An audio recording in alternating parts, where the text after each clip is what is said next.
Hi, everyone.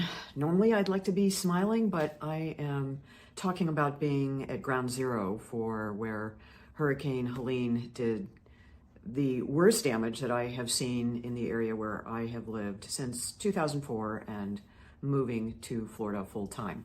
I have been vacationing on Siesta Key since my children were babies, going back to the 1980s.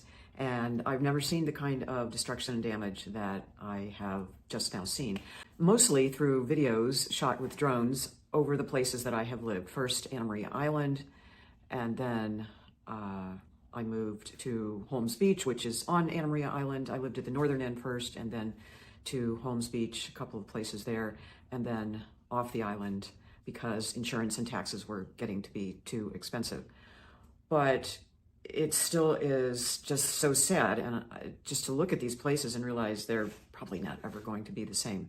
And we are all climate change refugees, I suppose, or will be at some point, as we see sometimes the gradual effects of climate change, but sometimes it can be overnight when a storm just completely obliterates a city. Now, since I have not been able to get on the island, nor would I want to, because the people who need to get there are the people who still live there. And I've talked to some friends of mine who have said, like in the one condo building I lived in on Holmes Beach, there were 44 units. Half of them were on the second floor, the other half the first floor, and only 7 units got water damaged. But in looking at the aerials, the surge is really what did the most damage this time, bringing just layers and layers of sand to the point where I don't even know how they're ever going to get all the sand off of Gulf Drive that goes from the southern end of where the island starts to the very top of the island.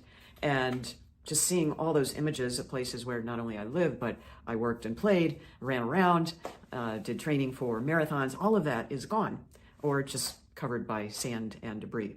Now, I suppose it could have been worse. It can always be worse. I suppose that's one way of trying to psychologically and emotionally try and resolve this or process this. I don't know that you ever resolve it because those images don't ever get out of your mind, right? Especially when you've been through something like this. I live 5 miles from Sarasota Bay and 6 miles from the Gulf of Mexico as the crow flies. Now it takes about 20 to 30 minutes to get to either of those locations, depending on traffic.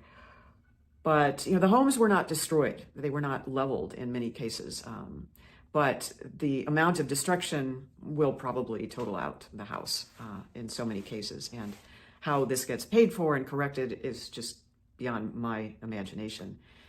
And, I usually like to wear red because it is a nice color for me, to the extent we buy into these superficial determinations of what SEO looks like and what people want to see. And certainly feel free to drop below in the comments what you want to hear and see from me, because I have this perspective of having been a TV reporter who covered these things and trained as a reporter to be kind of objective and not sucked into the emotional part of it. But when it's, yes, in your own backyard, then all of a sudden, sort of, it becomes real. I mean, as a 6-time vegan health and fitness book author, I have been all about the different reasons for being vegan. And this shirt, which I'm actually wearing there are 2 vegan meetups that I participated in today, or will have. This morning there was a vegan breakfast put on by one group at a local restaurant, and tonight there's going to be another one put on by another group. And so I'm wearing my vegan shirt, which is, to the extent you can see this, it's why do you go vegan? For the animals, of course, and for our water, of course, and for world hunger. And of course, right here, the environment, compassion, and wildlife. And just keep pulling up on the shirt for everything, of course, for our health, for peace, and our planet. And the message of this shirt, which was created by Vegan Street and Marla Rose and John Besky, if you follow them on social media, this was their creation. And it really summarizes all the reasons to go vegan, but hurricanes certainly bring to the forefront the main reason to go vegan for the planet and the environment. And to be able to try and convey this message at times like these, it's just so important, because you have to use the present situation to try and connect these dots, which I've been trying to do for so many years, ever since, I got gobsmacked with why we should be trying to improve the planet and what is the single most effective thing we can do 3 times a day on our plate to not only improve the health of the planet, but improve our own health, both physically and emotionally as well. And there are tons of videos by others and certainly myself in tackling each one of these different concepts and why it's important to maintain your health. You know, as John Robbins, who is the son of Baskin and Robbins, he realized at an early age that when he went to visit his parents, especially his father's business partners, that you're nothing with your wealth if you don't have your health.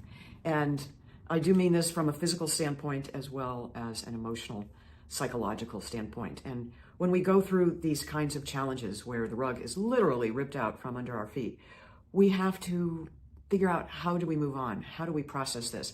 How do we keep kind of ringing the bells so that people will understand that animal agriculture, as the United Nations has said, is the single most important thing that we can do to get it off our plates to improve our chances of fighting global warming.